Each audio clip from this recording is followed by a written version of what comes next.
This is a quick video to show you how to take off the roller on the Korg Stage Echo SE300.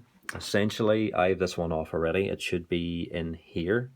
So I've taken it out already. And all you need to do is get a set of pliers and turn this anti-clockwise. Now the only thing about turning this anti-clockwise is there is also a screw that sits here, and the actual barrel of the screw comes up and then this screws into that. So once you undo this, the screw will fall into the unit itself, and then you have to take the unit apart. The only way around that is maybe to tie something around the screw once you unscrew it a little bit.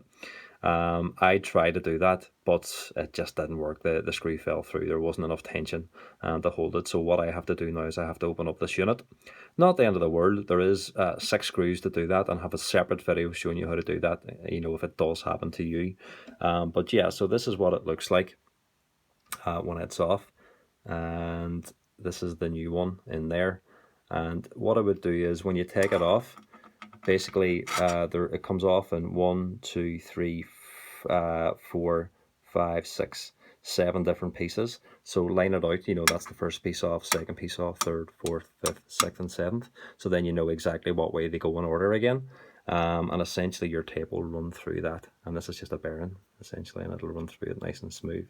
So this is the new one. I'll show you the old one.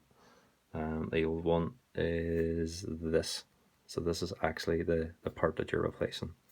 It's just a bearing. It's like a chuck on a skateboard, essentially. It's in a lot of different electrical appliances, etc. as well. So that's basically what you will be replacing. So when you take that out and you take all the other parts off it, just put them in order. So when you're putting them back in again, it's as easy as just basically following the order that you have. As I say, it's just a simple screw that holds this in. But to take it off, you need a set of pliers to grip the kind of chrome part, and then you want to go anti-clockwise with it, and you'll feel it getting loose very, very quickly and easily. To avoid damage to this part as well, might be good to put, if you're using a set of pliers, maybe get some kitchen roll and put it between the actual pliers and this piece of metal here, and that should keep it nice and good for you as well. So that's basically how you do it. Hopefully that's helpful.